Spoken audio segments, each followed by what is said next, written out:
प्रिय छात्र, ज्ञान केंद्र BSV में आप सबका स्वागत है। आज हम सब देखेंगे कि जब भी कभी एग्जाम में सवाल आ जाए ऐसा x² + 7x + 10 का शून्य ज्ञात करे तथा शून्यकों तथा गुणांकों के बीच संबंध स्थापित करें, उसे कैसे हल करेंगे। मैंने पहले काम करके रखा हुआ था कि वीडियो लंबा ना हो, तो ये सवाल पहले हम उतार देंगे, लिखेंगे x² + 7x + 10 = 0। अब यहाँ से गुणनखंड कर लेंगे। मैं आशा करता हूँ कि आप सबको गुणनखंड आता होगा, नहीं तो फिर भी समझिए। गुणनखंड में करते क्या है कि जो हमारा ये लास्ट पर टर्म होता है c, और जो x² के आगे में जो ये टर्म होता है उसे गुना करते हैं पहले। तो चूँकि यहाँ 10 है, इसके आगे में कुछ नहीं तो कितना है 1 है, तो 1 × 10 तो कितना होगा 10।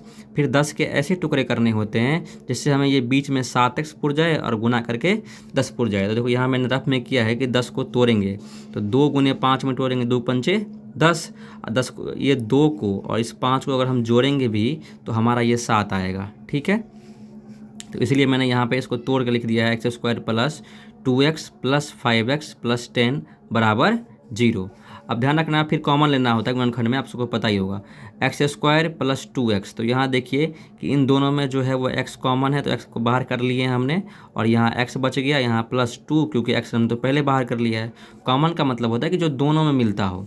उसी प्रकार से यहाँ 5x और 10x में 5 कॉमन है, क्योंकि 10 का टुकड़ा करेंगे तो 5 × 2 आएगा, तो 5 दिख रहा है कॉमन, तो हमने 5 बाहर कर लिया है। तो अगर इससे 5 बाहर आएगा तो बच गया x, और 10 से 5 बाहर आया तो बचा कितना 2, तो ये हो गया हमारा x + 2 = 0।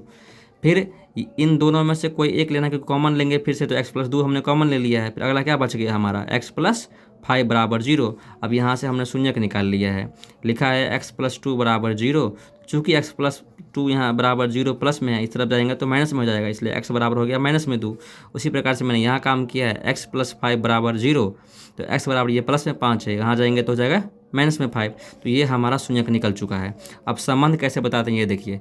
लिखना होता है कि शून्यकों का योगफल, फिर दोनों जो हमारा शून्यक निकला है -2 और -5, दोनों को जोड़ देंगे तो -2 प्लस कोष्ठ में करके मैंने -5 लिखा। जब दोनों को जोड़ेंगे तो माइनस में 7 आएगा। उसके बाद लिखना होता है -x का गुणांक बट्टा में x² का गुणांक। ये जब जोड़ते हैं तब लिखते हैं। फिर लिखते हैं शून्यकों का गुणनफल। इसमें क्या करते हैं, दोनों शून्यक जो हमारा आया है उनको गुना करेंगे, -2 × -5, तो गुना करने के बाद ये 10 आएगा। और फिर इसके बराबर में लिखना होता है हमें अचर पद बट्टा में x² का गुणांक।